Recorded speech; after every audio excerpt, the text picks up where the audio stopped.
Su queja es una teoría que, desde el punto de vista ético o del razonamiento práctico, admite que está justificada la muerte del inocente o el asesinato del inocente, que mal es la palabra que usa en inglés, o sea, el asesinato del inocente es una filosofía moral corrupta. ¿Qué es peor? ¿Que mueran decenas de miles de personas en estos dos bombardeos atómicos o que mueran, no sé exactamente el número, pero estaríamos cerca del 1.000.000 de personas, de soldados, una invasión americanos, marítima, japoneses que estaban dispuestos a suicidarse, en fin, hasta a no retroceder un paso sin morir, población civil. Entonces, claro, si pones en la balanza, pongamos, digamos, 150.000 vidas, no recuerdo los números exactos, pero de ese orden, ¿no? Y 1.000.000, pues evidentemente es mucho más dramático que morir 1.000.000. Claro, que justificarían el que Truman lo que ha cometido es una atrocidad, es un crimen gravísimo, y que por tanto no merece el doctor honoris causa. Dice, y si se le concede, como ya está previsto, solo espero que no se abra el cielo y caiga fuego sobre nosotros.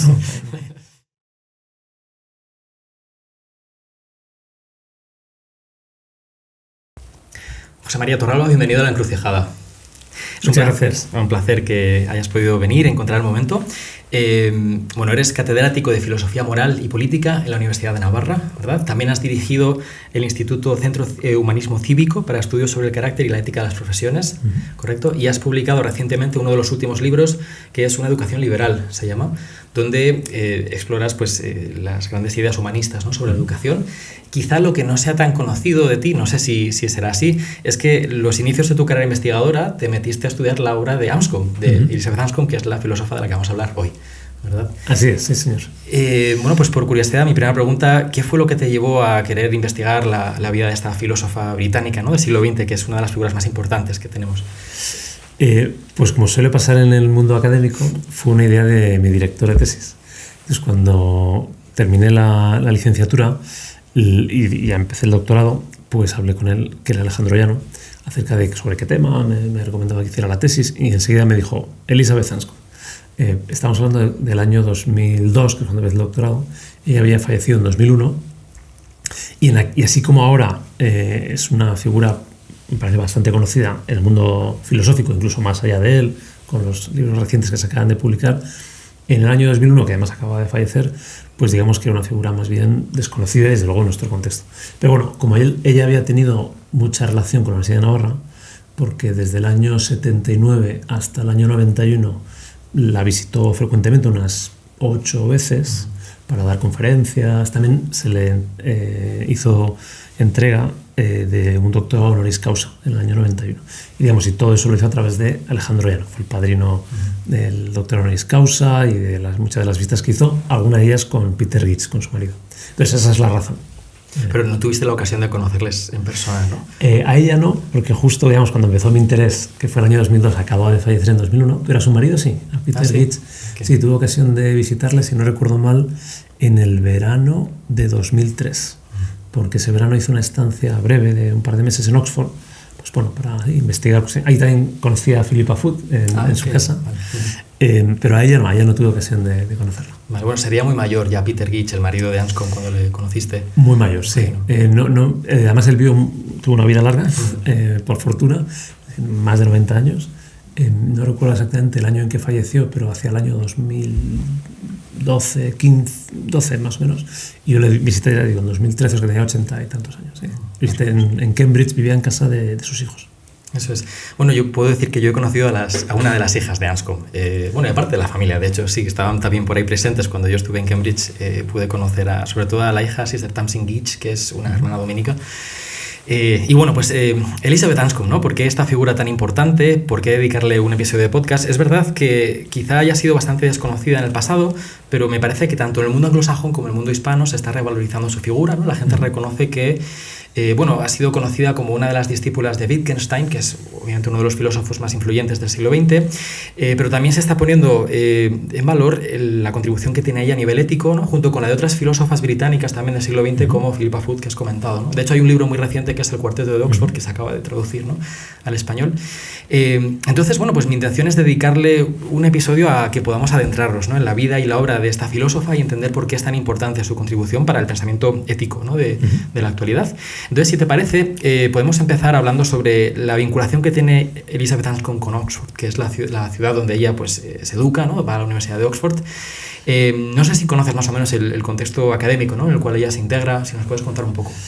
Sí, o sea, ella llega como estudiante a la Universidad de Oxford para estudiar lo que entonces sería una carrera, digamos, del mundo clásico, lenguas clásicas, filosofía clásica.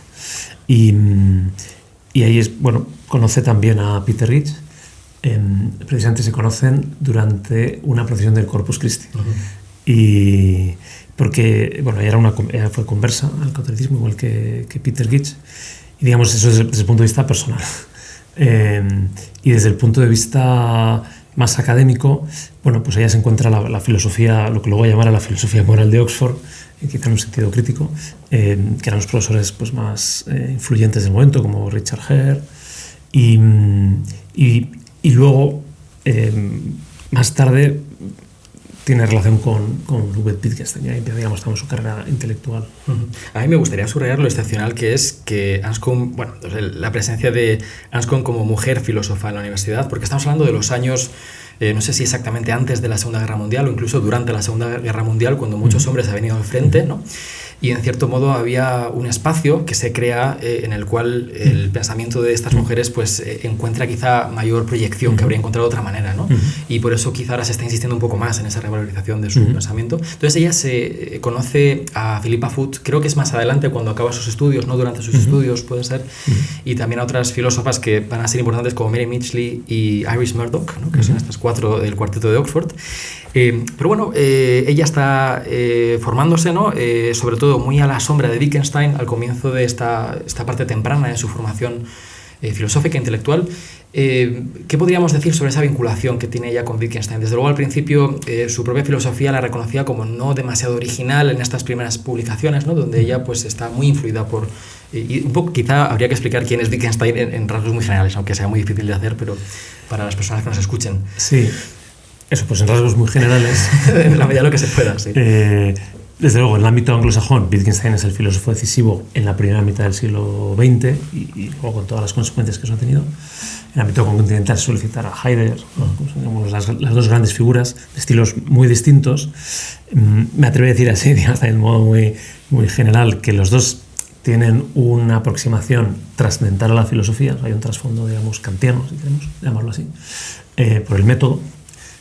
Y a la vez también una cierta perspectiva hermenéutica. En el caso de Heidegger, claramente, digamos, una radicalización también se llama existencia de la hermenéutica. Y en el caso de Wittgenstein, no tan claramente, pero si uno coge escritos, no sé, de Gadamer, que es el autor, digamos, de referencia en hermenéutica, y algunas de las reflexiones que hay en investigaciones filosóficas, encuentra, digamos, que son argumentos similares, ¿no? Pues que el significado surge del uso o el contexto, ¿no? Los juegos de palabras, ese tipo de conexiones. Entonces Wittgenstein, como es conocido para cualquiera que sea filósofo, no todos los que nos escuchan lo son, no se habla tanto de 2 épocas así en sentido estricto, pero en fin sí de 2 grandes obras que son el Tractatus, con la que cuando termina de escribirlo pues dice ya está, no hace falta escribir nada más, yo no tengo que escribir nada más, y realmente es una obra magnífica. Hablando de las distancias, sería el equivalente a la metafísica de Aristóteles, en el sentido de la ambición teórica que tiene, ¿no? de hacer una ontología de la realidad, ¿no? A partir del lenguaje. Y la segunda obra, que muchos ven como una ruptura, pero no lo es, por lo que ya mencionaré brevemente, que es Investigaciones filosóficas. Sí que es una ruptura en cuanto al estilo, pero temáticamente hay un trasfondo común que es el de la filosofía trascendental, la búsqueda de condiciones de posibilidad del conocimiento o del sentido, del lenguaje me refiero. Y digo que la ruptura muchas veces se plantea o se formula diciendo el Tractatus es una obra cercana al positivismo, el positivismo lógico, el Círculo de Viena, cosa que, por lo menos en mi opinión, o cuando yo lo he estudiado, no es así, me atrevo a decir, en absoluto. Otra cosa es que algunos autores se la hayan apropiado de esa manera. Y las investigaciones filosóficas pues no tendría, digamos, esa orientación o vinculación con el positivismo. Dicho esto, si hubiera que elegir una frase acerca de cuál es la aportación de Wittgenstein a la filosofía, pues yo diría que tiene que ver con, y también pensando en Anscombe, digamos, con el método filosófico. ¿no? Más allá de algunas tesis de ontología o, por supuesto, de la filosofía del lenguaje, es un modo de acercarse a los problemas filosóficos a través del análisis conceptual. Me parece que eso es lo más valioso de Wittgenstein y, desde luego, lo que se ve luego en la obra de Anscombe. Son filosofías muy centradas en el lenguaje o la reflexión sobre qué es el lenguaje, cómo funciona, ¿no? En qué contextos podemos hablar de significado, qué significa una palabra, aunque estamos simplificando, ¿no? Un tema muy complicado. Pero bueno, a mí me parece muy interesante que Anscombe, en su formación temprana, antes de llegar a Oxford y también en Oxford, se encuentra con problemas filosóficos que le apelan de manera muy directa, ¿no? Particularmente yo creo que el problema del fenomenismo, o sea, esta idea de que toda la realidad que uno percibe no son más que impresiones, pero uno puede trascender esas impresiones para hablar de la existencia real de objetos, ¿no? Más allá de las impresiones que recibimos, dicho de manera también un poco campechana. Y Wittgenstein parece convertirse en una especie de terapeuta para Anscombe, ¿no? De hecho, Anscombe llega a estar a abrirse paso hacia el círculo más íntimo, ¿no? De esos estudiantes que se reunían en torno a Wittgenstein en Cambridge. Wittgenstein la llamaba The Old Man, ¿no? El viejo hombre. Tiene un carácter, además, recuerdo haber leído, creo que es Peter Gitsch el que lo cuenta, ¿no? Que Wittgenstein no solía permitir que otras mujeres entraran en esos, es algo muy del siglo XX, ¿no? Que entraran en esos círculos de discusión, ¿no? Pero Anscombe hace una excepción, y Anscombe va a decir que Wittgenstein le ayuda a resolver algunas de estas dudas, ¿no? Sí, así es. Empezando por lo último, yo creo que no es exagero decir que, bueno, Wittgenstein tiene una personalidad especial, sí. por muchas razones, ¿no? También vitales y, bueno, y por las que fueran, ¿no? Y tenía una cierta, digamos, tendencia misógina, ¿no? En el sentido, bueno, de pensar que las mujeres, de modo general, pues no estaban capacitadas para entenderle o para seguirle. Pero, digamos, con el caso de Anscombe, tiene que rendirse a la evidencia de que está alguien con una inteligencia superior probablemente al resto de los que participaban en esos seminarios, y no solo le deja asistir con esa salvedad de llamarle old man, sí. Pero en fin, que entiendo que hasta donde yo llego, que tampoco conozco esto con detalle, realmente era como una expresión de confianza, ¿no? Una confianza que va creciendo, que se desarrolla a lo largo de la vida, muere, no digo en las manos de Anscombe, pero prácticamente, es decir, la habitación, los días finales de su vida, por los que estaban, entre otros, eran el matrimonio Gitsch. Estaba en la casa de Gitsch, perdona, de los Gitsch, cuando muere Wittgenstein. No recuerdo exactamente dónde se alojaba, sí. Pero desde luego que los que se hicieron cargo, digamos, de atenderle y de cuidarle y acompañarle, no fueron solo ellos, pero principalmente ellos. ¿Sí? Sí, okay. Sí. O sea, que se desarrolló una relación personal de amistad, ¿no? Como se puede ver también, porque se convierte en una de los tres albaceas literarios que nombra Wittgenstein a su fallecimiento, y de algún modo la principal, me parece, hasta donde yo conozco, en el sentido de la que toma más iniciativa. Y lo primero, acerca del fenomenismo, sí, ella explica pues que, pues, lo queda atrapada, ¿no? Como también es habitual por la tradición filosófica británica. Y Wittgenstein, desde luego, que si hablamos más allá de la metodología, digamos, filosófica, o del método del filosofar, del contenido de la filosofía, en las investigaciones filosóficas claramente es una obra, digamos, no fenomenista. Y tampoco diría en el Tractatus, pero según las investigaciones así es. Donde, bueno, sería muy complicado entrar en los argumentos concretos, ¿no? Pero quizá Wittgenstein simplemente va a poner entredicho este armazón conceptual que permitía dudar de la realidad de experiencias, porque hay un problema de internismo. Quizá explicar este concepto pueda ser útil para entender lo que vamos a decir después, ¿no? Que es esta idea de que el ser humano esencialmente es una especie de ser espiritual que vive dentro de nosotros, ¿no? En alguna sala de máquinas que tiene la sala de controles, ¿no? Donde tiene las diferentes palancas, tal, y todo lo que nos ocurre empieza en primer lugar en esa especie de sala de máquinas, ¿no? Y luego pues se expresa de manera visible, ¿no? En actos que han sido decididos o que vienen causados de manera previa, ¿no? Por ese homúnculo, ese hombrecito, ¿no? Que vive, o mujercita quizá, deberíamos decir, en la cabeza, ¿no? De cada uno de nosotros. Y entonces el proyecto de Wittgenstein viene un poco a que nos cuestionemos estas imágenes, ¿no? Preconcebidas sobre quiénes somos.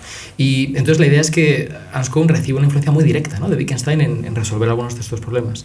Sí, o sea, digamos, con posterioridad se ha hablado de eso del fantasma en la máquina, ¿no? Esa es como la imagen más conocida, y desde luego, o sea, Wittgenstein es una de las fuentes para criticar esa visión de la filosofía de la mente.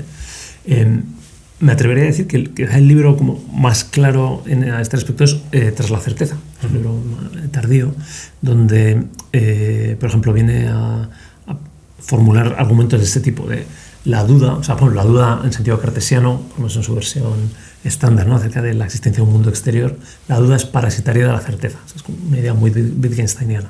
Es decir, que uno puede dudar, por decirlo puntualmente, de algún aspecto fenoménico del mundo externo, si estoy viendo el color correcto, si estoy viendo una alucinación, pero esa duda, digamos, depende de algo que sí que tengo que admitir como seguro, como cierto, porque si no, no sería posible siquiera formularla, ¿no? Okay. Entonces, esa es una línea de argumentación que es muy, muy poderosa y que, bueno, en general hoy en día está aceptada, ¿no? Y la segunda, que sí que aparece en las investigaciones filosóficas, que es la crítica al lenguaje privado. O sea, a la idea, claro, y aquí creo que también ayuda a hacer la precisión de que muchas veces cuando se piensa en la filosofía del lenguaje, o en Wittgenstein como uno de los iniciadores o de las principales fuentes de la filosofía del lenguaje, parece que estamos hablando solo como del lenguaje gramatical, por así decir.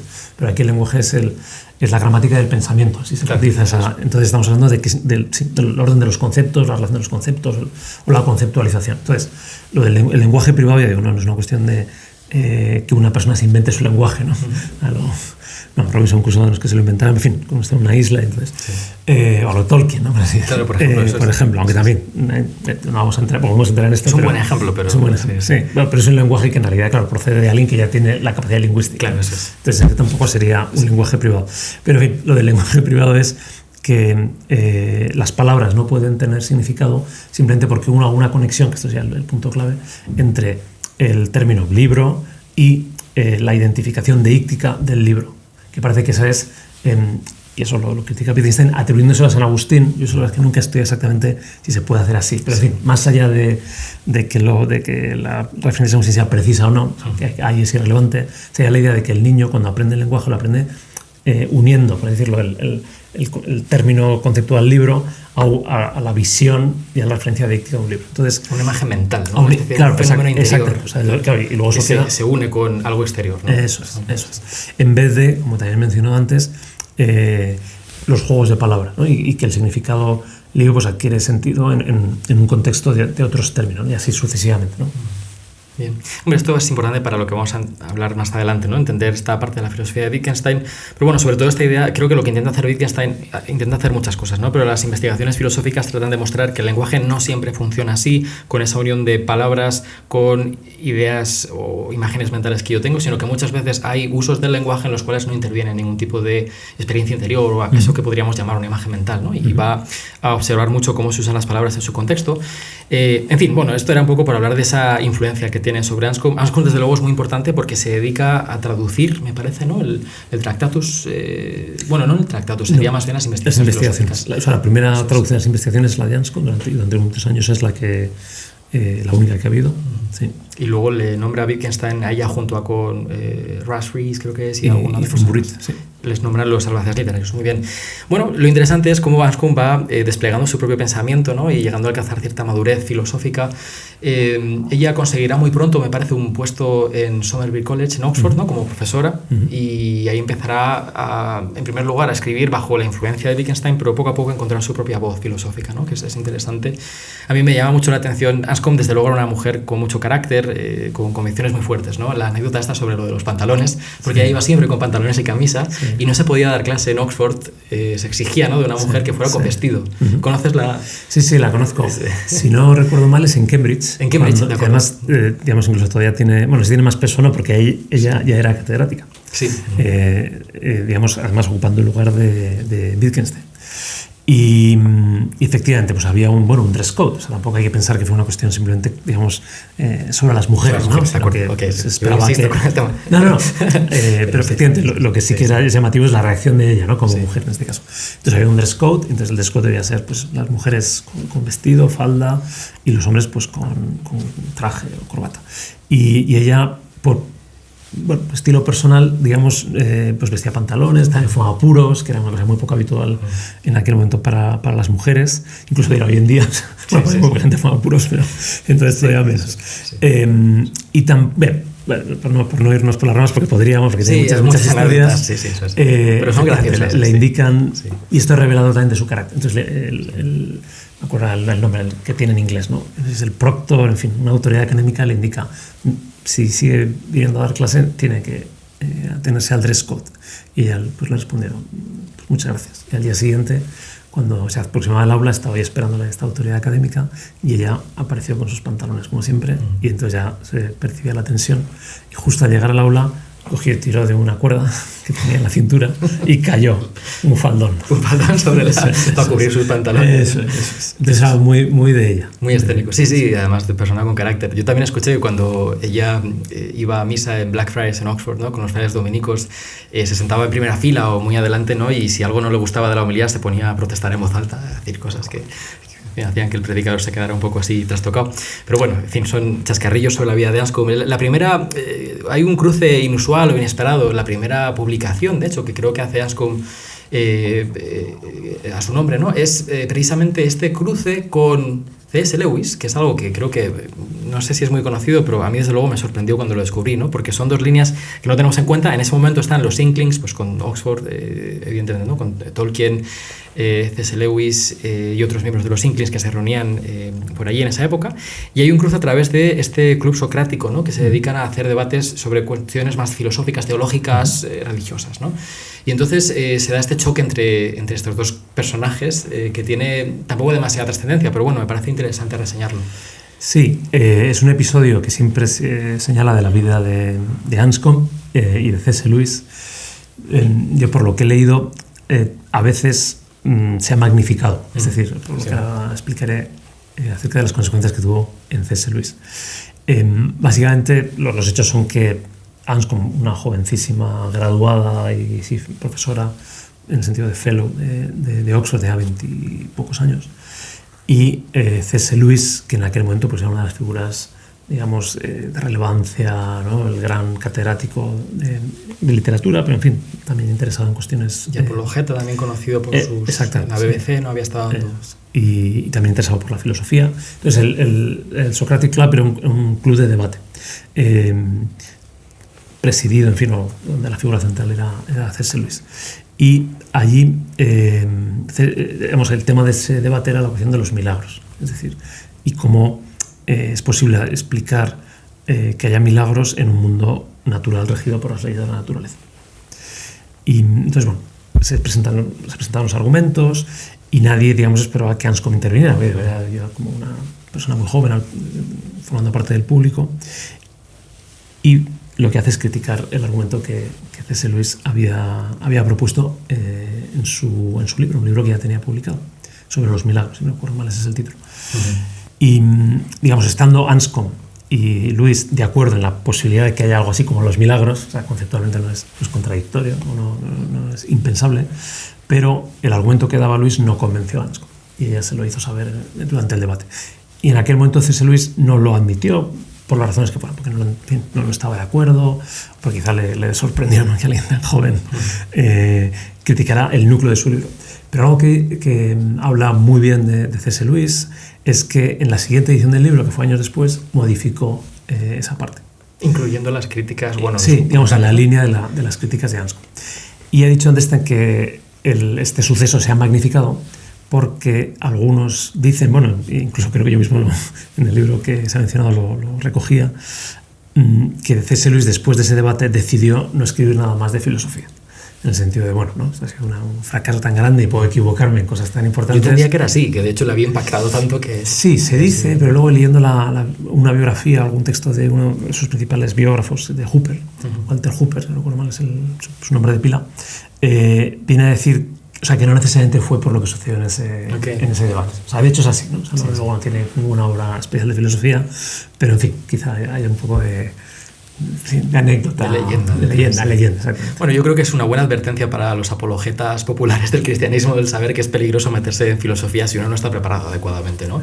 No lo digo poniéndome a mí como ejemplo de preparación adecuada, ¿no? Pero sí que me parece que es un ejemplo que quizás haya repetido mucho en Oxford, porque es verdad que Oxford tiene cierta alergia a las personas que ganan cierta popularidad apareciendo en medios, pues como hacía Lewis, ¿no? En la BBC, por ejemplo, dando charlas, donde, pues, no sé, el estilo de Oxford es un poco más severo y más discreto, ¿no? En ese sentido. Y quizá por eso a lo mejor se ha magnificado, no lo sé, no lo conozco.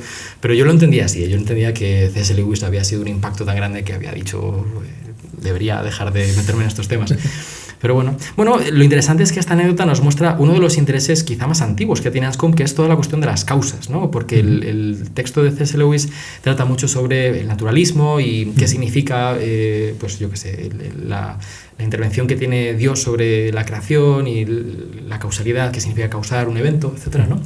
Y a partir de aquí me parece, quizá no sea correcto decirlo así, que esto sea una especie de inspiración que guíe toda la obra de Anscombe, pero desde luego lo que es evidente es que su obra va a derivar hacia esos temas muy claramente, ¿no?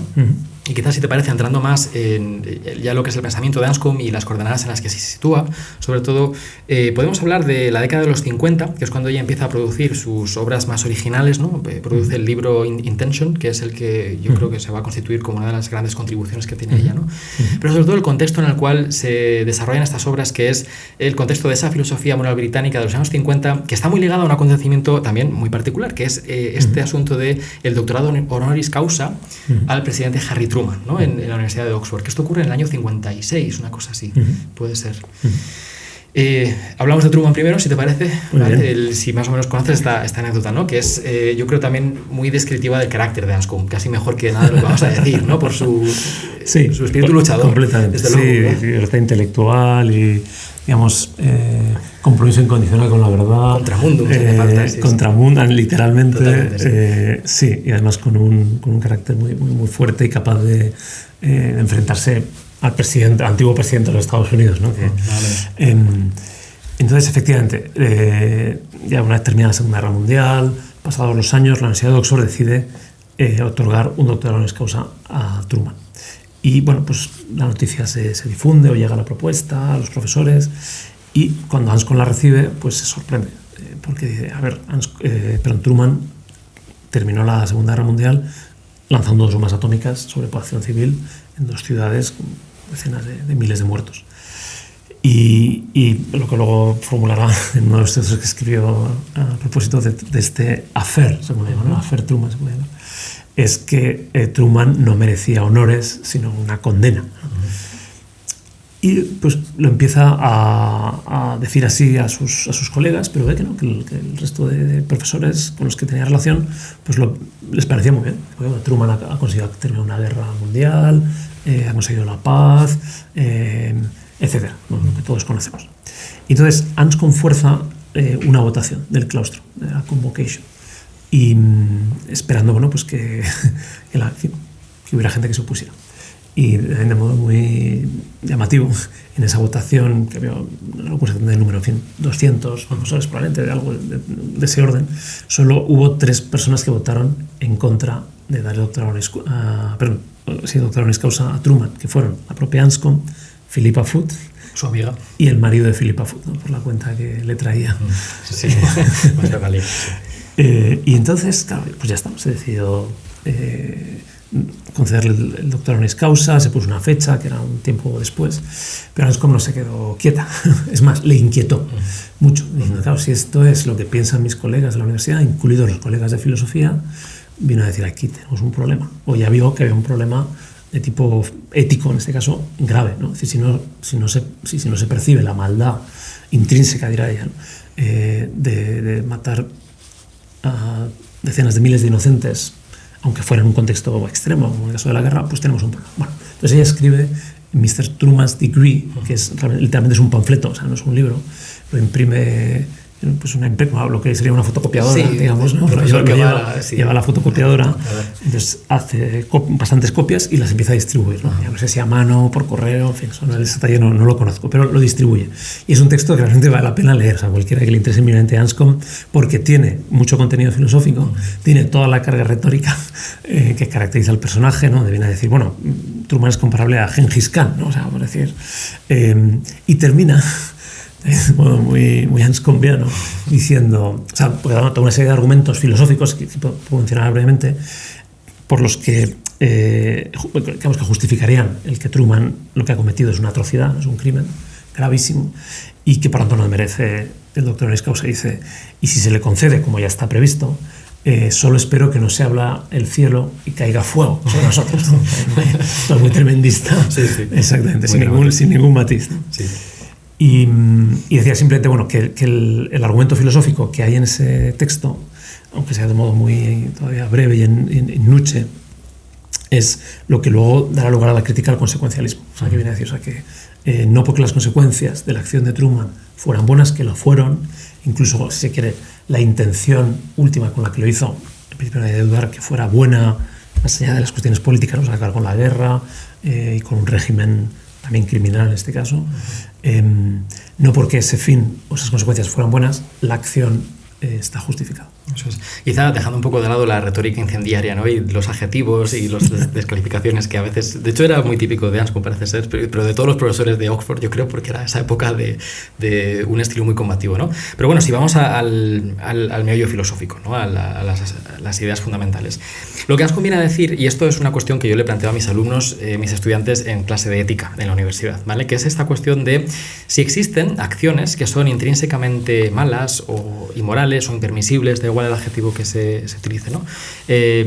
Acciones cuestionables, denunciables, intrínsecamente, por sí mismas, independientemente de las consecuencias que tienen o del contexto que tienen, ¿vale? O sea, como pregunta, ¿no? Esa es la cuestión, donde lo que Anscombe viene a decir, ¿vale? El fundamento filosófico de lo que dice Anscombe es que hay ciertos tipos de acciones que sí que son intrínsecamente malas independientemente de las consecuencias que obtengan, y uno de esos ejemplos de acción intrínsecamente mala es esta idea de matar al inocente como fin en sí mismo, ¿vale? Como, o sea, de pretender, eso es, elegir como fin propio el matar al inocente. Y habría que aclarar de manera muy breve, ¿no? Quizá en el contexto en el que estamos hablando sobre la Segunda Guerra Mundial, que tiene que ver, si no recuerdo mal, por lo que ella dice en el panfleto, que parte del problema surge de que había opciones de aceptar la rendición de Japón, ¿no? En esta última fase de la guerra, pero Estados Unidos exigía una rendición incondicional en sus propios términos, y que eso terminaba forzando situaciones, dilemas éticos, ¿no? Como precisamente, bueno, dilemas éticos es una forma un poco liviana de ponerlo, pero esa decisión de bombardear Nagasaki y Hiroshima, ¿no? Violando por ello el principio al cual se acoge Anscombe, ¿no? Que es esta idea de que ciertas acciones son intrínsecamente inmorales independientemente de que tengan consecuencias buenas, como terminar la guerra, ¿no? Y a esto se opondría esa postura que acabas de mencionar, que es el consecuencialismo, ¿verdad? ¿Qué es el consecuencialismo? ¿Cómo podríamos explicar? O sea, el consecuencialismo, también esto es interesante mencionarlo, es un término que acuña Anscombe. Hoy en día, si uno busca en cualquier enciclopedia de filosofía, aparece como una de las corrientes, en este caso de racionalidad práctica, sería el área específica, en fin, de ética. Pero esa es la que lo acuña, y lo acuña en un texto del año 58, que es su texto más conocido, no necesariamente el mejor, también hay que decir. O sea, es muy importante por la influencia que tiene, pero si quiere desde el punto de vista técnico, porque también es un texto que habla mucho de la historia de la filosofía, de una serie de autores, Mill, Kant, etc., pues no necesariamente es precisa, digamos, en cada uno de los análisis. Pero en fin, la tesis general, que es a lo que vamos, es que en un momento dice, toda la filosofía moral británica, desde Sidgwick hasta nuestros días, tiene un rasgo común, ¿no? O sea, con las distintas corrientes que ha habido, que es que toda es consecuencialista. O sea, que toda ella, cuando se pregunta acerca de qué justifica una acción o cuál es el criterio para tomar una decisión, la respuesta que da es la misma, que es aquella acción que tenga las mejores consecuencias. Y mejores consecuencias en el sentido, podemos llamarlo así, también dando un pequeño salto utilitarista, o sea, el mayor bienestar del mundo, ¿no? Y evitar el mayor sufrimiento en términos materiales, ¿no? Como en este caso, pues las muertes que se iban a producir si la guerra no terminaba de esa manera rápida, digamos, con la bomba atómica, sino que hubiera habido que hacer una invasión del territorio japonés. Esa es la definición de consecuencialismo y como la fórmula Anscombe. Eso es, que es una de las, podríamos aclarar, ¿no? Una de las corrientes normativas en ética más predominantes, ¿no? Hoy en día, que es esa teoría del cálculo de consecuencias, muy cercana al utilitarismo. Yo decía que hacía esta pregunta, y la he hecho varios años en clases de ética, de preguntarle en un ensayo a mis alumnos, ¿existen acciones intrínsecamente malas independientemente de sus consecuencias? Y la gran mayoría decía que no, que ciertas consideraciones prácticas de consecuencias que tengan ciertos actos pueden justificar perfectamente cosas que nos parecerían inmorales a simple vista, y el dardo de Anscombe, aquello que le mueve a reaccionar contra esta filosofía predominante o grupo de filosofías predominantes, es precisamente que ella piensa que esta forma de razonar consecuencialista justifica en ciertas ocasiones cometer actos que ella considera crímenes solamente porque el cálculo de consecuencias recomienda que sean así. Y entonces ella lo que dice es, si hay una filosofía que es capaz de justificarme la comisión de un crimen, entonces algo está mal, ¿no? Algo ha fallado aquí, ¿no? Y ella lo que la lanza a esta investigación y a esta respuesta a la filosofía dominante de su tiempo, la filosofía moral, es precisamente el reaccionar contra este núcleo, ¿no? del consecuencialismo. Exactamente, sí. Digamos, ahí hay como 3 momentos desde el punto de vista de las publicaciones. Primero es este Mr. Truman's Degree, que es un panfleto literalmente. Luego, en el año 58, Modern Moral Philosophy. Realmente antes Intention, pero bueno, se solapan en el tiempo, ¿no? Con las publicaciones. Y digamos, forman una unidad temática. Entonces, dos comentarios. La primera es, en Modern Moral Philosophy, la última frase, también muy sabe que es un tema muy de últimas frases, por lo menos en estos textos. Dice, en inglés termina diciendo, and this is my complaint, o sea, esta es mi queja. ¿Y cuál es su queja? Su queja es una teoría que, desde el punto de vista ético o del razonamiento práctico, admite que está justificada la muerte del inocente o el asesinato del inocente, de murder, que es la palabra que usa en inglés, o sea, el asesinato del inocente es una filosofía moral corrupta. Luego hay un programa de la BBC que está publicado, que también lo recomiendo a los interesados, digamos, en este tema, y también en conocer al personaje, digamos, de modo quizá menos académico, ¿no? Y más. Entonces, en ese programa de la BBC, que desde estos años también se titula de modo sarcástico, ¿Does Oxford Moral Philosophy corrupt youth? Y la respuesta es que sí. Sí, ¿no? Corrompe la filosofía moral de Oxford a la juventud. Como diría Sócrates. O sea, la acusación contra Sócrates. Exactamente. Entonces, y precisamente por esta razón, ¿no? Entonces, una primera cuestión es esto que he mencionado, y que su principal inquietud es decir, no, un sistema que admite admite como justo, ¿no? En el sentido de la virtud de la justicia, la condena del inocente, pues no puede ser bueno. Y lo segundo que quería decir, porque creo que es aquí una distinción clave, que en español no es tan fácil de ver, como sí que lo es en inglés, es la distinción que se hace entre 2 pares de conceptos, ¿no? El binomio right and wrong y el binomio good and evil, que en español lo utilizamos de modo absolutamente sinónimo, pero en el inglés tiene unos matices, ¿no? que son en el caso del que estamos hablando, claves, porque me parece que ninguno, desde luego con los que conversa Anscombe, o mejor dicho, con los que debate Anscombe, ninguno de estos autores consecuencialistas, que son Richard Herr, sería como el más conocido, diría, o si preguntáramos a Truman, ¿no? Truman, bueno, sí que podemos hablar un poco más de Truman, porque he leído algunas cosas más de la historia concreta, ¿no? De por qué se lanzaron bombas atómicas, etc. Y digamos, ¿qué pensaba él sobre esto? Pero en fin, nadie diría, lanzar bombas atómicas donde mueren decenas de miles de personas es bueno. Es good.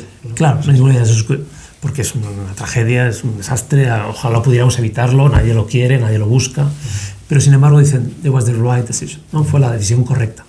¿Por qué? Porque si no las consecuencias hubieran sido peores. Y además en este caso tiene fuerza en el sentido de que, que obliga a pensar, porque es, ¿qué es peor? ¿Que mueran decenas de miles de personas en estos 2 bombardeos atómicos? ¿O que mueran, no sé exactamente el número, pero estaríamos cerca del 1 millón de personas, de soldados, una invasión americanos, marítima, japoneses que estaban dispuestos a suicidarse, en fin, hasta a no retroceder un paso sin morir, población civil? Entonces, claro, si pones en la balanza, pongamos, 150.000 vidas, no recuerdo los números exactos, pero de ese orden, ¿no? Y 1 millón, pues evidentemente es mucho más dramático que 1 millón. Y sin embargo, termino con esto hasta donde yo sé no lo formulamos como así, pero yo cuando tengo que explicar estas cuestiones, y pasa a lo que tú mencionas de los alumnos, ¿no? Que dicen, pero hay situaciones donde hay que hacer excepciones, sea la palabra también clave, ¿no? Hay excepciones, de modo general, ¿no? Hay un deber prima facie, es una terminología que estoy diciendo en este contexto, de no matar al inocente, pero, llegado el caso, puede ser lo correcto, ¿no? Entonces, me parece que un modo de responder a esta visión es, si aceptamos que hay situaciones en las que matar al inocente está justificado, entonces aceptamos que vivimos en un mundo donde uno mismo, en fin, o alguien que uno tiene cerca, podría ser condenado a muerte aunque no haya hecho nada malo. Entonces la pregunta es, ¿vivir en ese mundo realmente es mejor? O sea, si hablamos de que con el consecuencialismo, ¿no? Con el razonamiento consecuencialista, tenemos que procurar las mejores consecuencias para tener el mejor mundo posible, digamos, hacer un pequeño juego de palabras, se puede decir que no es el mejor mundo posible aquel mundo en el cual, digamos, la vida del inocente no se considera como intocable o sagrada, ¿no? Solamente el culpable pues merece a lo mejor castigo, o si se ha ganado la muerte porque, no sé, es un agresor, ¿no? Y uno actúa en defensa propia.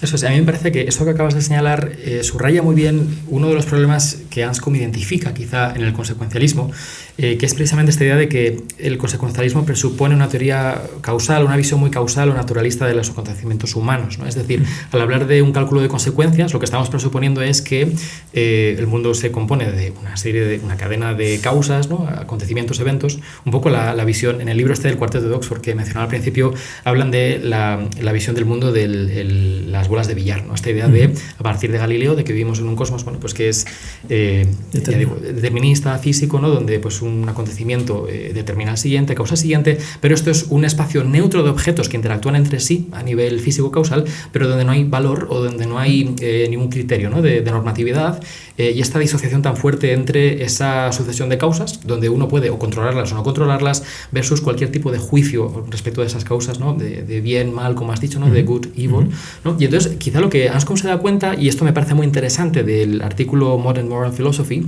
que por cierto mencionaremos en la descripción del vídeo para quien quiera buscar todas estas referencias, es que Anscombe se da cuenta de que si eres consecuencialista siempre puedes redescribir una acción de tal manera que las consecuencias que tenga pues no sean las que tú habías descrito inicialmente, ¿no? Porque tú has dicho, y me parece que lo ha ilustrado muy bien, esta idea de, claro, si acepto el marco Truman, ¿no? Y el fin de la Segunda Guerra Mundial, vivo en la clase de mundo en la cual yo puedo ser condenado, aunque sea inocente, sin haber hecho nada, ¿no? Porque ahí estamos extendiendo más todavía el marco de descripción y metiendo una serie de consecuencias posibles que van mucho más allá, ¿no?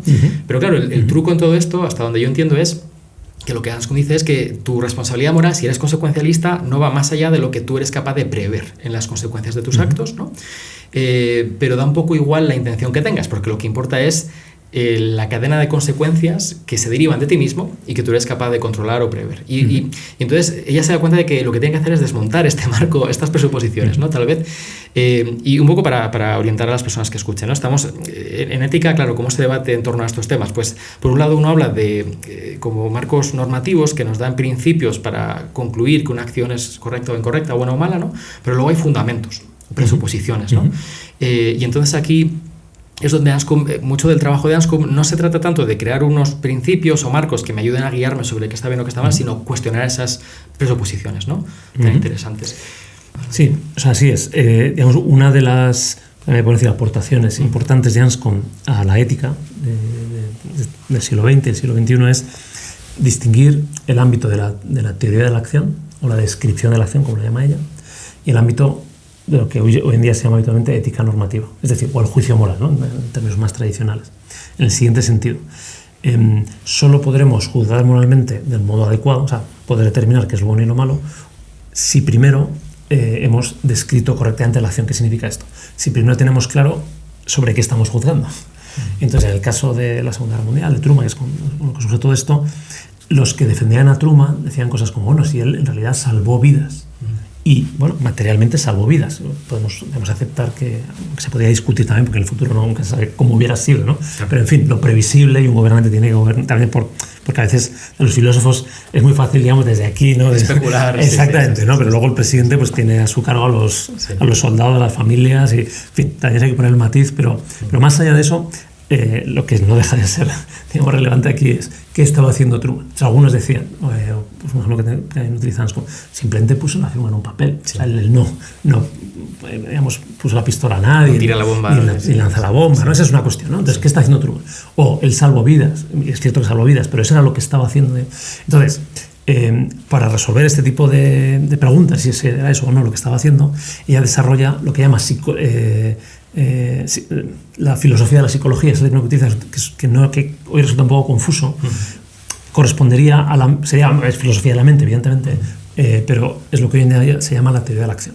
Entonces, muy brevemente, la teoría de la acción, donde ella la expones en el libro Intention, que es ahora, digamos, lo que en los últimos 15-20 años ha resurgido con mucho interés y ha surgido con mucho interés con independencia de la cuestión del juicio normativo. O sea, el origen de toda esta reflexión de Anscombe es el affair Truman, ¿no? Pero eso le lleva a estudiar la cuestión de cómo describimos la acción y qué es lo que está haciendo la gente. Entonces, ahí, muy, muy breve, y creo que esto es más o menos conocido, porque en realidad es una doctrina clásica. O sea, ya ahí bebe, sí, pues de Thomas de Aquino, básicamente, ¿no? Incluso, que solo sea mencionarlo, por lo menos mi impresión personal es que cuando escribe intention ella tiene muy en mente el principio de doble efecto. La tradición católica, la tradición tomista, clásica, aunque nunca lo cita en el libro. Pero si uno luego al principio del efecto y ve, digamos, los conceptos que Anscombe ha desarrollado en Intention, se da cuenta que esos conceptos sirven para entender esa doctrina que también es compleja, ¿no? Pero, en fin, podemos dejar eso a un lado. Y luego, posteriormente, ya escribió varios artículos sobre el principio del efecto. Y en Intention, básicamente, la distinción está... cualquiera que lo lea verá que hay una serie de letras, la A, B, C, D, E, ¿no? Que intentan explicar las conexiones de medio a fin, ¿no? Entonces, sería con el caso de Truman, pues efectivamente firmar el papel lleva a que despegue el avión con las bombas y a que el piloto lance las bombas y a que las bombas estallen y muera la gente.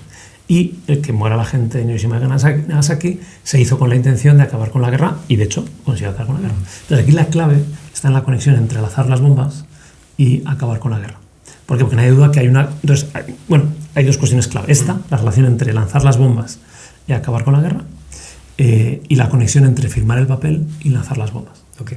Entonces, el argumento que hace Anscombe, que es muy nítido, es hay una conexión intrínseca que forma una unidad entre firmar la orden y lanzar la bomba, en el sentido de que, esta es la formulación, me parece que mejor lo explica, en el sentido de que firmar la orden es lanzar la bomba. O sea, ¿quién lanzó la bomba atómica? Lanzó Truman, porque no hubiera habido orden, no hubiera habido lanzamiento. Sí. Pero esa es una primera cuestión. Entonces, y de hecho, esta primera conexión, digamos, de medios afines, nos permite responder a la pregunta ¿qué acción estaba haciendo Truman? La acción de Truman es lanzar las bombas.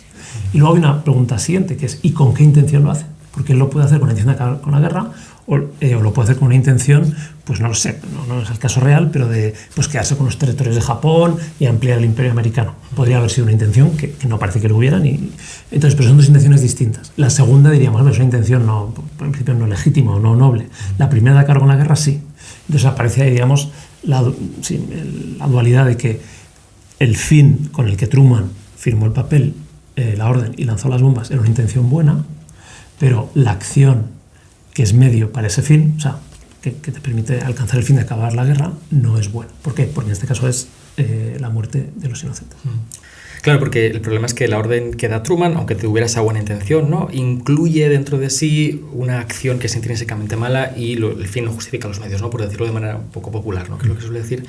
Esto es un tema complejo, pero creo que en lo que dices se ve un principio de respuesta a algo que la gente suele percibir, me parece a mí, que es que en temas éticos, en cuestiones éticos, parece imposible alcanzar un acuerdo, ¿no?, o llegar a ponerse de acuerdo, sobre todo en la cuestión de cómo describir ciertas acciones, ¿no?, que es este tema que reaparece una y otra vez, puesto que uno puede pensar, ¿no?, por ejemplo, en el debate sobre el aborto, pues los términos importan mucho, ¿no? Un bando se describe como pro vida, el otro pues pro elección, ¿no?, pro choice, y son los mismos tipos de acciones descritos de una manera que uno presumiría objetiva, ¿no?, pero que son, de hecho, reciben descripciones completamente distintas e inconmensurables, ¿no? Simplificando demasiado quizá el debate, yo he mencionado antes esta visión de Galileo, de las bolas de billar, etcétera, ¿no? Por un lado, quizá tenemos una forma de entender las acciones humanas como esta sucesión de causas, ¿no?, donde lo que importa es esa visión naturalista, ¿no?, fisicalista, si quieres, causal, que excluye la realidad de las intenciones, ¿no? Al menos que excluye o parece excluir el hecho de que las acciones humanas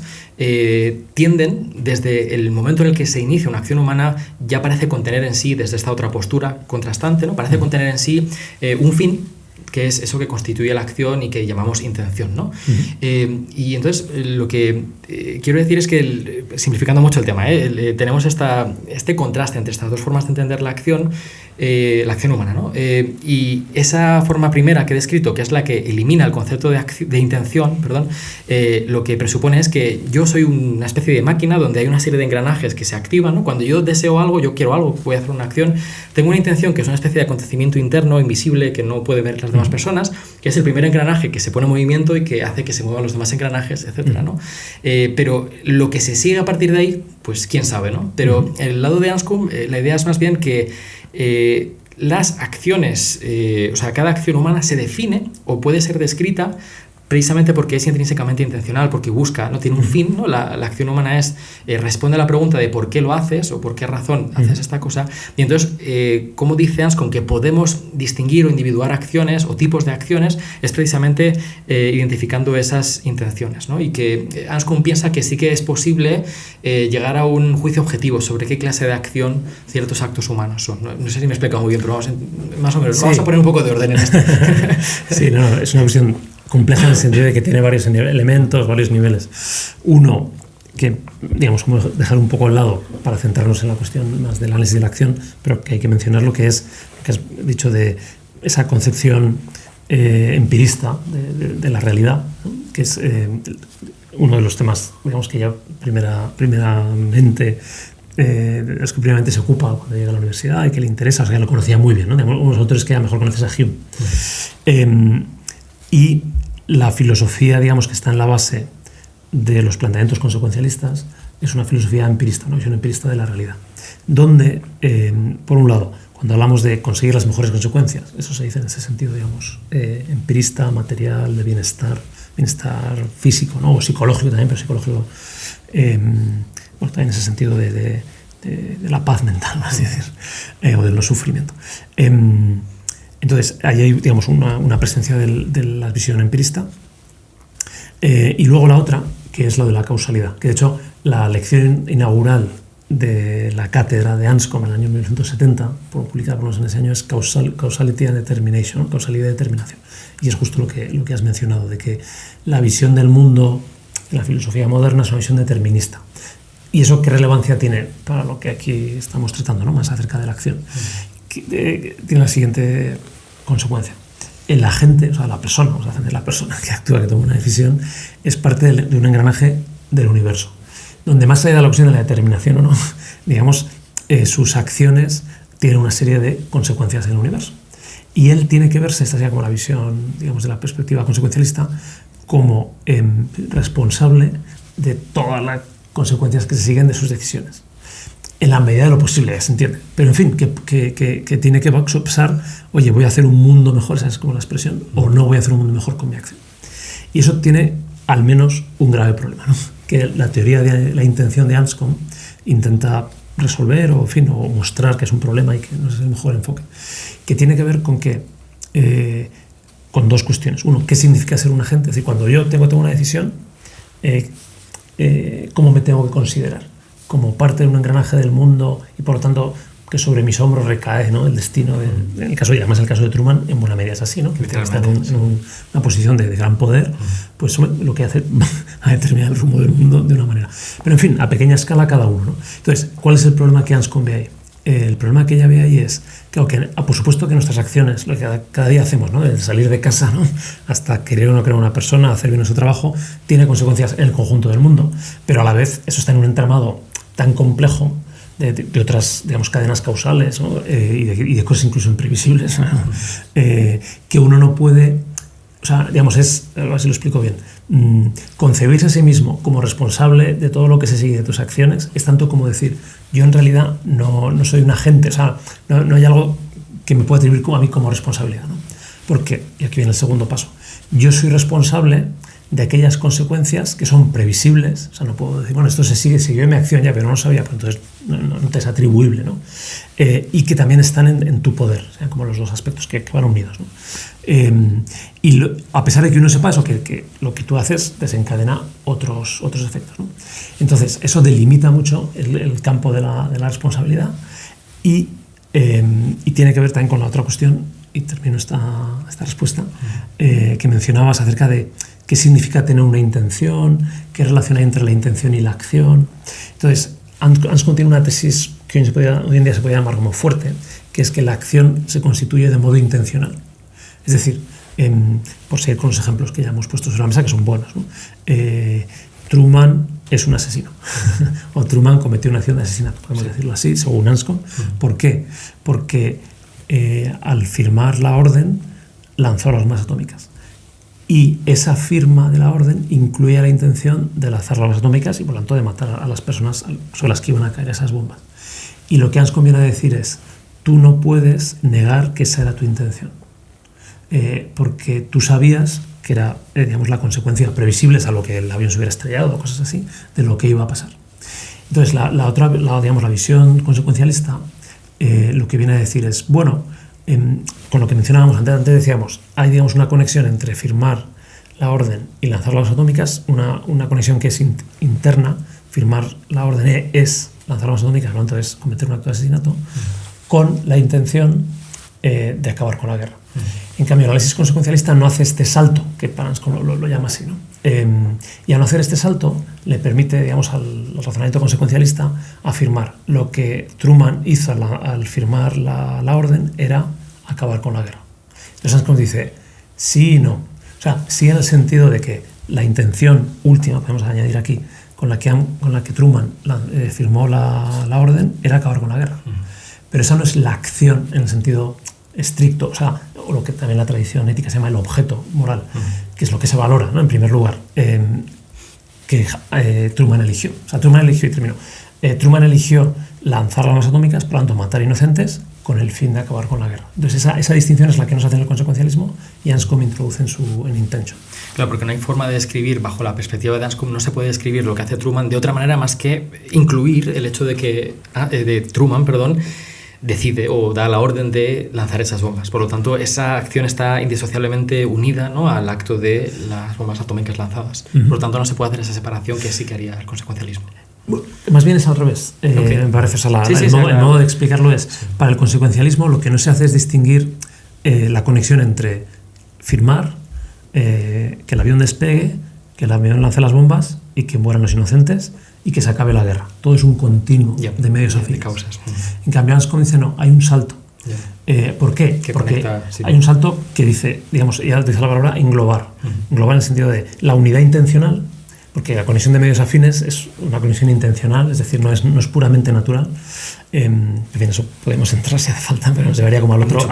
Como nos llevaría, digamos, a la primera cuestión que estábamos tratando, que podemos dejar un poco al margen porque no es imprescindible para entender esto, pero es la conexión de medios afines entre firmar y lanzar las atómicas forma una unidad intencional, ¿no?, que sería la de lo que nos llamaría esto es la acción, en sentido focal, en sentido estricto, o el objeto en la tradición más clásica, que se hace con una intención. ¿Y por qué hace esa distinción? Es interesante, porque se podían haber lanzado las bombas atómicas y no haberse acabado la guerra. O sea, dependía, por ejemplo, de que el emperador era previsible, pero no, así como de la orden se sigue las bombas, salvo que haya algo, digamos, accidental o de mala suerte, ¿no? El que acabar la guerra no era, digamos, inevitable a pesar de que se lanzaran las bombas atómicas. Entonces, en cambio, los consecuencialistas no hacen esa distinción y les lleva a hacer afirmaciones como Truman es alguien honorable o digno de honores porque acabó con una guerra terrible. Porque inicia esa cadena de causas, ¿no?, que desemboca. O sea, su acción fue la de acabar con la guerra, digamos, y traer la paz y salvar vidas también, ¿no? En el sentido que hemos dicho antes, que es el real, ¿no? El número de vidas parece que fue mucho menor. Claro, porque desde el punto de vista más naturalista, si queremos llamarlo así, la primera perspectiva que hemos mencionado es la suma total de ese conjunto de causas, ¿no?, que se suceden unas tras otras y a dónde retrotraes esa línea de causas, ¿no? Pero hasta que llegas al resultado de se acaba la guerra, por lo tanto el mayor bien es producido, ¿no?, por esa línea causal. Si quieres, a lo mejor para aclarar, porque son temas muy densos, soy consciente de que esto es muy, muy complicado, vamos a hablar de lo que es una acción intencional, si te parece, ¿vale? No sé si te parece demasiado ambicioso. ¿Esto es para clarificar o para hacerlo más complicado? Bueno, o sea, por decirlo, vamos a intentar hacerlo de la manera más clara posible. Quiero decir, de las cosas que yo hago como ser humano, ¿no?, en mi día a día, hay ciertas cosas que Anscombe llamaría intencionales y ciertas cosas que no son intencionales, ¿no? Es decir, la acción intencional es un tipo muy concreto de clase de formas de obrar, ¿no?, que tiene un ser humano. Por ejemplo, yo voy andando, pues me pongo a silbar, o yo qué sé, o pues me da hipo, o un escalofrío, o lo que sea, y eso son cosas que yo hago, ¿no? O sea, sería un acto de Ulises Rodríguez, pero no diríamos que son actos intencionales, puesto que tener un escalofrío, por ejemplo, no responde a una razón o no persigue una finalidad, ¿no? Entonces, para que se entienda, lo que Anscombe está haciendo es delimitar o especificar una clase muy concreta de tipos de acción humana que ella va a llamar acciones intencionales, ¿no? ¿Cómo podríamos explicarlo? No sé si lo he explicado bien, ¿eh? Sí, está muy bien planteado. Me gusta ese término de delimitar, ¿no? Pero diría mencionaría dos cuestiones. Una, esa delimitación del campo de las acciones intencionales, excluyendo lo que realmente en la tradición filosófica está ya desde Aristóteles, el involuntario. O sea, por eso quiere decir que no, lo vemos, esta primera parte de la respuesta creo que es relativamente sencilla para cualquiera que conozca la distinción entre lo voluntario y lo involuntario, y Anscombe ahí, digamos, no hace una aportación estrictamente original. Sí que es original, digamos, el método que sigue para delimitar lo que es intencional de lo que no lo es, o voluntario de no voluntario, ¿no? Porque tiene que ver con, como he dicho antes, el análisis conceptual, pero la sustancia, por así decir, siguiendo con el ejemplo del escalofrío, ella también dice, ¿no? Pues de repente me dan un susto, tengo una taza de café cogida en la mano y la taza se me cae. Eso no es intencional, ¿no? ¿Por qué? Porque viene de una causa, en ese sentido que te interesa y que has salido varias veces, una causa natural. Simplemente es un efecto. Pero ya digo, eso está en la tradición, de un modo o de otro. Lo quizá, digamos, novedoso y que sigue siendo debatido en el ámbito de la teoría de la acción contemporánea me refiero pues, de los últimos 50 años, que es cuando esta disciplina de algún modo se ha constituido así como tal, porque en fin, también hay una teoría de la acción, en Tomás de Aquino y en Kant y en todos los grandes filósofos, pero no quizá como algo específico y sobre todo, que también eso es interesante mencionarlo, porque muchas veces produce malentendidos. Anscombe en Modern Moral Philosophy dice el estado de la filosofía moral, cuando dice moderna, claro, en español lo entendemos mal, significa contemporánea en inglés, ¿no? De la filosofía moral contemporánea, que es la de segunda mitad del siglo XX y seguimos hasta ahora, es un estado de corrupción, ¿no? O sea, por otras razones, además del consecuencialismo, por también la noción de obligación moral. Entonces viene a decir, tenemos que dejar de hacer filosofía moral, lo dice así literalmente, o sea, de ocuparnos de esa disciplina, hasta que no hayamos desarrollado una filosofía de la psicología que sea equivalente a una teoría de la acción correcta, que nos permita primero responder a la pregunta qué está haciendo la gente y luego juzgar, ¿no? Entonces digo que se ha entendido mal porque y también hoy en día hay gente que interpreta a Anscombe como que cuando ella habla de la acción la considera como algo independiente de su valor moral, como si las acciones no tuvieran una dimensión moral. Y no es cierto, es simplemente una distinción metodológica o una abstracción, diciendo, bueno, ahora aquí nos vamos a centrar en entender qué es la acción, independientemente si la acción es buena o mala. Pero es un paso previo para, como se ve, digo, porque todo empieza con el caso Truman, ¿no? Que es una cuestión moral, literalmente. Bueno, decía, entonces, si efectivamente hacemos abstracción de la valoración moral y nos centramos en qué es una acción y qué lo constituye, la postura de Anscombe es extrema dentro de los debates de qué es una acción. Que en la teoría de la acción la otra figura es Davidson, que es un causalismo de Davidson, y sí que tiene nombre. La postura de Anscombe no tiene nombre, hay gente que la llama intencionalista, ¿no? Muy poca gente, pero en fin, es un buen nombre. Por resumir, por abreviar, la interpretación de Davidson está en el marco de una filosofía naturalista, donde, también por abreviar, la acción que uno hace, o sea, en este caso pues lanzar bombas atómicas, digamos, se retrotrae a algún suceso o evento natural, sea un movimiento del dedo, o sea, el ejemplo no es de Davidson, pero sí de autores de esa época, o de la época un poco anterior, o sea, con más contemporáneos de Anscombe, o, digamos, una sinapsis neuronal, ¿no? De algún modo se retrotraería a algo así. Entonces, Anscombe está en el extremo opuesto y viene a decir, no, la acción, digamos, para ser esta acción, bueno, y cuando digo esta acción es, o sea, cuando se pregunta ¿qué es lo que hizo Truman? Pues no hace falta examinar su cerebro si podíamos hacerlo, que hoy en día hay ciertas técnicas, ¿no? Que parece que te dicen algo, solo pasa en el cerebro. O sea, digamos, para nosotros eso no añadiría nada. ¿Por qué? Porque la acción es un acto, digamos, de naturaleza intelectual y esta es la tesis fuerte, lo que esencialmente constituye la acción, o sea, lo que hace que la acción de Truman sea asesinar a inocentes es su intención. O sea, ¿la intención qué significa? Que él cuando firmaba, materialmente que está firmando un papel, pero ese papel sabía que iba a llevar a lanzar bombas atómicas. Y esa es la intención. Cuando hablamos de intención queremos decir conocimiento del fin. Eso de es. hecho, sí. Okay, eso es muy importante. Vale, voy a intentar, como filósofo voy a intentar lanzarme al tema desde otro ángulo para intentar arrojar luz, ¿no? Sobre este tema. Claro, hablábamos antes de que en ética pues hablamos de principios morales que me ayudan a razonar y a orientar la acción, ¿no? Para decir, haz esto, no hagas aquello, lo que se llama nivel normativo, pero luego también hay fundamentos, ¿no? Que intentan explicar, bueno, qué es una acción, qué es una intención, ¿no? Qué es un acto humano. Y entonces hemos hablado de cómo Anscombe da un paso atrás quizá para sanear o cuestionar estas presuposiciones a nivel de fundamentación, pero ella no llega del todo a desarrollar ese segundo nivel que es el de un marco normativo, ¿no? Unos principios, pero deja la puerta abierta a toda una corriente que va a brotar más adelante, que es la ética de la virtud, ¿no? Que se supone que es esa contrapartida de los fundamentos que pone Anscombe en su sitio, ¿no? Si puedo apelar al artículo Modern Moral Philosophy, para intentar aclarar esto y para que se entienda, ¿no? Nos quedan pocos minutos para terminar. Vamos a intentar lanzar algunas ideas que resuman, ¿no? esta discusión. Vamos a ver, ¿por qué ciertas acciones son intrínsecamente impermisibles, ¿no? O sea, no se pueden permitir, son inmorales intrínsecamente? Hemos dicho... una respuesta que se puede dar, pienso en este artículo de Anscombe, ¿no? Es porque hay un Dios que lo manda, ¿no? Una norma divina que dice no hagas eso. Esto constituiría una obligación extrínseca, diríamos, es decir, pues se podría discutir, ¿no? Que el hecho de que yo no puedo hacer cierta clase de acción porque un Dios me lo manda no me dice demasiado sobre la acción, sino que me dice más sobre esa obligación que pesa sobre mí, ¿no? Y Anscombe lo que viene a decir es que en un mundo en el cual esa creencia en un legislador divino se desvanece, ya no tenemos ese marco de referencia extrínseco para determinar que una acción está bien o no está bien. Y entonces lo que nos queda es ese cálculo de consecuencias, de utilidad, ¿no? De bien-mal, que no deja de ser también extrínseco, parece ser, ¿no? Porque al menos el valor de la acción depende de cosas externas a la acción, a saber las consecuencias que tiene, ¿no?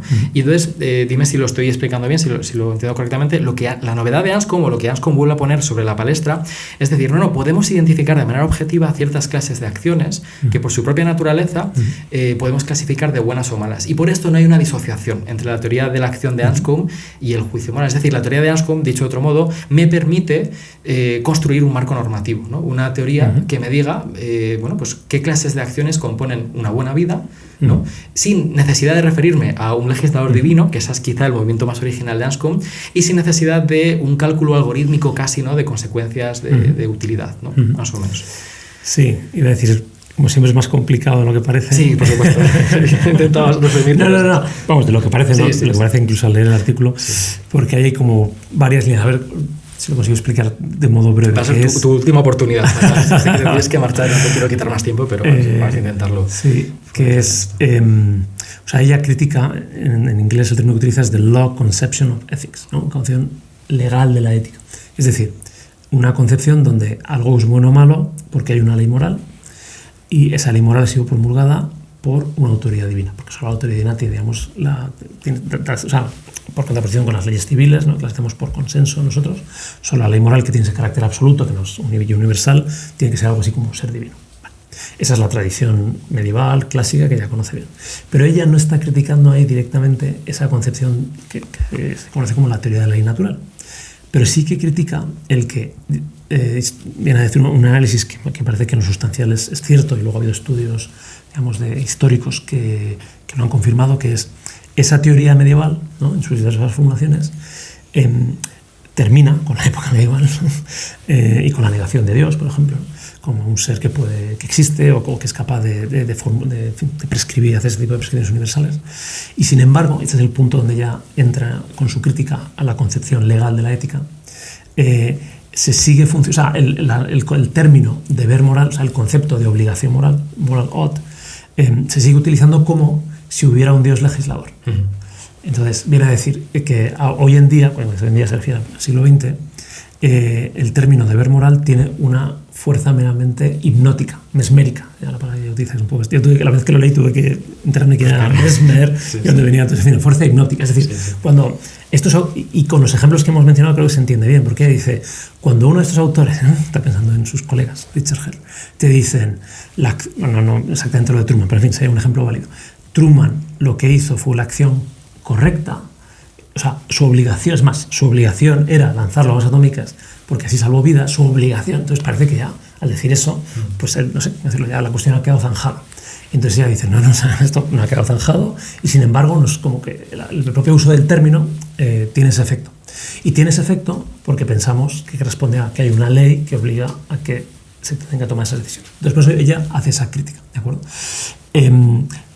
He querido aclarar que no es una crítica directamente a la ley natural, salvo, y también añado este matiz, que uno interprete la ley natural, como también sucede, porque la ley natural tiene distintos intérpretes, en un sentido legalista, que lo hay hoy en día, autores contemporáneos, en el sentido de que la razón de normatividad de la ley natural sería que ha sido promulgada por el legislador divino, y que solo en la medida en que la gente es consciente de que ese mandato, no matarás, por ejemplo, o no mentirás, o lo que sea, tiene un origen divino, y que él lo realiza por obedecer a ese mandato, entonces tiene sentido el juego moral. Esa sería una visión legalista a la que Anscombe también criticaría. Claro, que es la idea de decir que algo es bueno porque Dios lo manda. Eso es. No, Dios lo manda porque es bueno.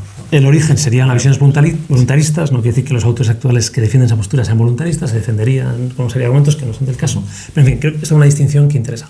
Y la segunda cuestión es lo de la ética de la virtud, ¿no? Y creo que con esto podemos... Sí, te iba a preguntar sobre eso, ¿no? ¿Cuál es el contenido constructivo? Claro. Exactamente. Entonces, dos consideraciones. Se suele decir, y creo que es muy cierto, que sobre todo este artículo de Anscombe está en el origen del renacer de la ética de la virtud, de MacIntyre. Pues, entre el artículo y el libro pasa una serie de años, pero ya digo, ese artículo, yo por lo menos cuando lo leí la primera vez, decían que eran los artículos más citados del siglo XX. Merecida o inmerecidamente por lo que he dicho. O sea, ha tenido mucha influencia y es un artículo valioso, pero... tiene sus problemillas. Tiene sus limitaciones. Sí, más que sus problemas. Pasa revista muy rápido a todos pero los autores. Esta idea, que es la que voy a formular, sí que es una idea afortunada y efectivamente está en el origen del desarrollo de la ética de la virtud. Que viene a decir, claro, si ha desaparecido, digamos, la posibilidad de recurrir a un legislador divino, si la línea de argumentación consecuencialista pues, es problemática, ¿no? Tenemos que rechazarla, ¿a dónde debemos acudir a buscar normas? Creo que esa es la fórmula exacta que ella utiliza. Y entonces dice, nos quedan las virtudes. Ahí dice virtudes en el sentido aristotélico, que también podemos decir luego atomista, porque menciono lo de atomista para que entiendan bien lo de la ley natural, porque también otra interpretación de la ley natural es una interpretación no tanto haciendo énfasis en que algo es obligatorio porque ha sido mandado, sino que algo es mandado porque es bueno, ¿no? Esa sería prefiero también muy rápidamente. Entonces, pero en fin, ella ahí no entra, digamos, a estas cuestiones de quién dice qué, sino simplemente habla de las virtudes. Y creo que esto responde a la pregunta de, o sea, las virtudes son un modo de hablar de qué es lo bueno para el ser humano. Entonces, a la hora de preguntarnos cuáles son los fines que el ser humano debería elegir, digamos, el criterio, si queremos decir, el punto de referencia son las virtudes. Y las virtudes son aquello que perfecciona al ser humano. Y esa es la teoría que Anscombe, digamos, propone en el sentido de que recupera, o sea, viene a decir esto, claro, se había olvidado, lo tenemos que recuperar. Ella misma en sus escritos no tiene, por ejemplo, otro libro sobre el tema que podría tenerlo. Sí que en sus artículos posteriores ya de cuestiones aplicadas de ética se ve claramente que es esta la cuestión, pero su compañera Philippa Foot, desde luego que sí que está en esta línea, y autores como MacIntyre y toda la ética de la virtud que viene después deben a Anscombe la inspiración inicial o el impulso inicial para recorrer este camino. Y lo interesante es que la ética de la virtud es agnóstica, entre comillas, en el sentido en que permite partir de la pregunta ¿qué es bueno para el ser humano? Sin tener que presuponer un marco, en fin, creyente o no creyente, ¿no? Philippa Foot era atea, por ejemplo, ¿no? Martha Nussbaum, que es una famosa, se convierte al judaísmo, me parece. MacIntyre empieza como ateo marxista y se convierte al catolicismo, ¿no? Es un marco siempre... Y entonces permite articular esa visión de cuál es la felicidad, ¿no? A la cual aspira el ser humano. Felicidad entendida como una vida... llevada, o sea, la plenitud de las virtudes, ¿no? La excelencia en la vida humana, ¿no? Como este fin. Y entonces a partir de ahí brota esa tradición, ¿no? Que lo vamos a dejar como una nota, cadencia suspensiva, como una invitación quizá a, no sé si una segunda parte, pero bueno, desde luego a hablar más sobre esa tradición, ¿no? de la ética de la virtud, que desde luego yo creo que es justo decir, no sé si estás de acuerdo conmigo, que podemos agradecer a Anscombe, ¿no? Como esa puertezuela que ella abre al menos a que parta esa y sobre todo por la crítica. Tenemos ya hasta la part destruens y otros son los que se encargan de la part construens. Muy bien, pues José María Torralba, muchas gracias por venir a La Encrucijada. Eres invitado. Siempre que quieras puedes volver. Muchas gracias. Si te ha gustado esta conversación, te dejo otra en pantalla que te puede interesar. Para apoyar mi trabajo, suscríbete a patreon.com/laencrucijada, donde disfrutarás de acceso anticipado y sin anuncios a todos los episodios del podcast, además de una biblioteca de cursos de filosofía y literatura exclusivos para miembros. Muchas gracias por seguirnos.